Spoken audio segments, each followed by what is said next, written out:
to sort of have a plan if you're unwell. Yeah, and I guess pharmacists are really well placed to kind of remind patients that they should have one of these asthma plans too. Oh, absolutely. And actually, with the pharmacist skill set, they're probably, again, another person where, probably missed quite a lot in the literature and probably in my world. But they're probably the best placed person to complete, They've got the medicines knowledge, they probably know their patients really well. Quite often the community pharmacist, my dad's a community pharmacist.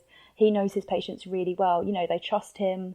Actually, him saying, have you thought about having an asthma plan, may well even be better received than, someone like me, a specialist or their GP, because, they're in all the time, they know him well.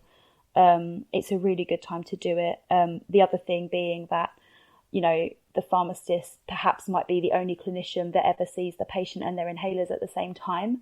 So, that they're really well placed to really do a really thorough review or make a plan. So, yeah, I think it's perhaps something that's been missing in the past. One final question on this. How often should these asthma plans be reviewed? So obviously the patient fills it in with their pharmacist or their GP or asthma specialist, but then how often do these need to be reviewed?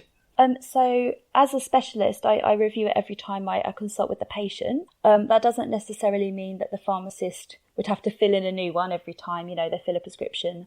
But it might just be worth, just as a standard thing, when someone comes to collect a prescription, maybe just asking the question, do you have an asthma plan? If they've never had one before, then yep, absolutely do a new one. If there's a change in their therapy, so if they're stepped up or down, it's a really good time to just review the plan and make sure that they really understand their treatment, but also when to seek help. There might be times where perhaps parents or young people leave it a little bit too late to seek help because they don't really understand how poorly they are, or equally the other way round. They seek help from the emergency department when actually they could just as well have maybe popped to the GP or gone to the pharmacy for advice. That was Laura King, a clinical nurse specialist for children's asthma for Barking, Havering and Redbridge University Hospital NHS Trust. We spoke about the role of pharmacists and how they can identify patients who may not be fully benefiting from their asthma therapy, how they can identify incorrect use of asthma inhalers and identify signs of poor asthma control. Laura discussed how well placed pharmacists are to intervene and how asthma treatments can be improved in both adults and children. You can find more clinical information on COVID-19 on our coronavirus hub on our website. I'm going to end this week's podcast on a bit of positive news. Kent LPC tweeted about a lovely letter that was sent from MP Tracy Crouch to Payden's Pharmacy in Larkfield. The letter said that she wanted to take the opportunity to thank the team for everything they were doing in supporting local residents who've been asked to shield during the coronavirus outbreak. She understood that while GPs and dentists have been able to close or triage patients, pharmacies have been unable to do so, and appreciate that teams are undoubtedly exhausted, working longer than usual opening hours, organising a far greater number of home delivery services and working over the bank holidays.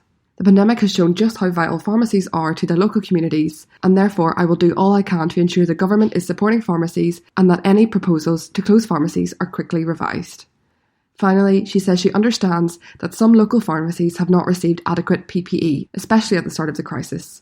She says, I remain in close contact with local councils and CCGs, and now I'm assured that the flow of PPE has greatly improved.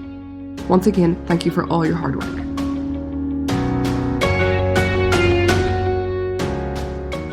If you enjoyed this podcast, please subscribe to C&D Podcasts on iTunes or your preferred Android app. Thank you for listening.